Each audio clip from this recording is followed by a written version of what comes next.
Star heroes దర్శకులు ఒక్క రూపాయి రెమ్యునరేషన్ తీసుకోలేదంటూ వస్తున్న వార్తల్లో నిజమెంత? 2 ఏళ్లు 3 ఏళ్లు ఒక్క సినిమాతోనే కెరీర్ సాగించి పారితోషికం తీసుకోకుండా ఉంటారా? రెమ్యునరేషన్ బదులు పర్సంటేజ్ తీసుకుంటే మరింత ఎక్కువ వస్తుందా? రెమ్యునరేషన్ ప్లేస్ లోకి పర్సంటేజ్ ఎందుకు వచ్చింది? ఇది ఎవరికి లాభం?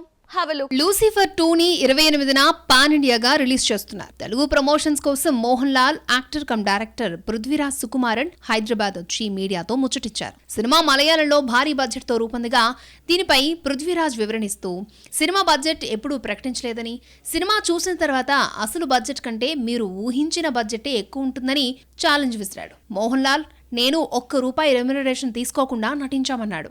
లూసిఫర్ 2 ఎంపురాన్ ను తెలుగులో దిల్ రాజు రిలీజ్ చేస్తున్నారు. మోహన్ లాల్, పృథ్వీరాజ్ ఒక్క రూపాయి రెమ్యునరేషన్ తీసుకోకుండా ఎలా నటించారో మన హీరోలతో అలాగే ప్లాన్ చేయొచ్చు కదా అని ఓ విలేఖరి దిల్ రాజుని అడిగితే, ఆల్రెడీ మన వాళ్ళు అదే చేస్తున్నారన్నారు.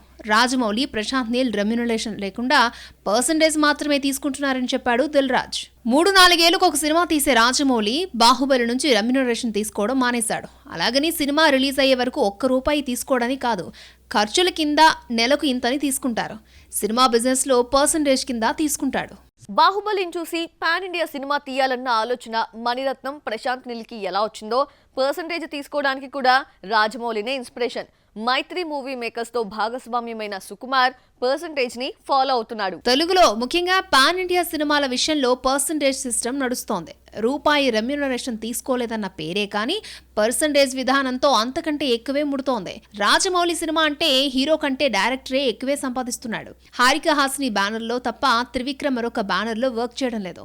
పర్సంటేజ్ ఫార్ములా బాగా సింక్ అవడంతో రెమ్యునరేషన్ అనే మాటే లేదు. ఎన్టీఆర్ రీసెంట్ గా పర్సంటేజ్ లోకి వస్తే మహేష్ వచ్చి చాలా కాలమైంది. మహేష్ బాబు నటించిన సినిమాలకు ఆయనే సహ నిర్మాతగా వ్యవహరించారు.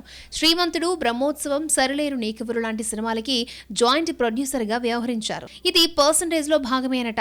గుంటూరు కారం తర్వాత మహేష్ నటిస్తున్న SSMB 29 కూడా పర్సంటేజ్ తీసుకుంటున్నాడని తెలిసిందే.